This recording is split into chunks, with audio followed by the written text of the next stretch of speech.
I also think the world has changed somewhat, that crises don't have the same left tail risk as they did, but the right tail it's more skewed, so that it's not a normal distribution anymore, I think, in overall. So a crisis because of debasement of currency, whatever, means that there's limited collateral collapse, but the other side, you tend to get these long tail risks. So I find the setups nowadays on the long side so much better.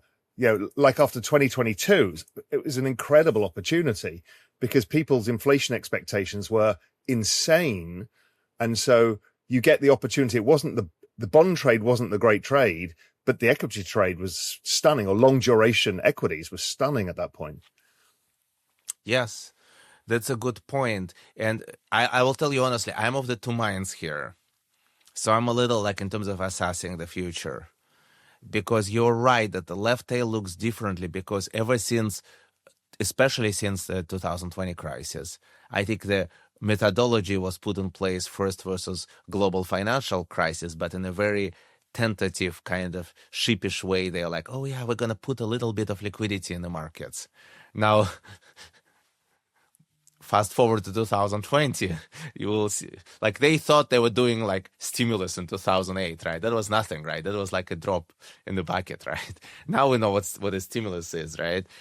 And now that we kind of think like, okay, well, in the past, crisis meant typically deflationary shock, bond market rallies, people flee to the dollar, stock market sells off, we get short, kind of like a tightness of everything, tightness of financial conditions, and gradually the Fed kind of reluctantly relieves it. Now it's kind of like at the whiff of crisis, there is an ocean of liquidity. Yeah. Which makes think is like, well, can asset prices even go? I mean, if we didn't have COVID, I'm not entirely sure we would have had a recession at all because of this management via liquidity. Yes. So technically, if you look at it from this perspective, technically you could say like there can never be a bear market, because if you print it, like if the goal is to avoid any bear market, whatever, right? You always can print enough dollars that at least in nominal terms there will be no bear market. That's right. However, what I'm afraid of here is this trap of thinking that like things are different this time. So because who knows what the next, because we don't know by definition what is the next shock will come from. No. And is it possible, I think it is now, people are adjusting to the view that like every new shock is actually negative for treasuries.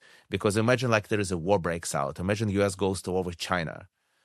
Will people really buy US treasury bonds? No, they'll probably sell them eventually. At least they'll probably steepen the curve a lot, right?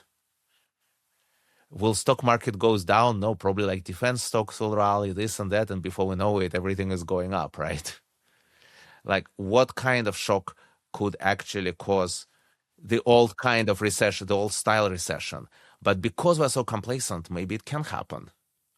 So you obviously like this video enough that you've got to the end. That's quite a big task. But listen, do me a favor, hit the like and subscribe button, and also check out what video's next, because I think you'll love it. But if you want even more, and when I'm talking more, I'm talking about member-generated ideas, incredible alpha, research, everything there to help you in your journey, just head to realvision.com/join for the best financial intelligence out there and the pure alpha that's within the platform.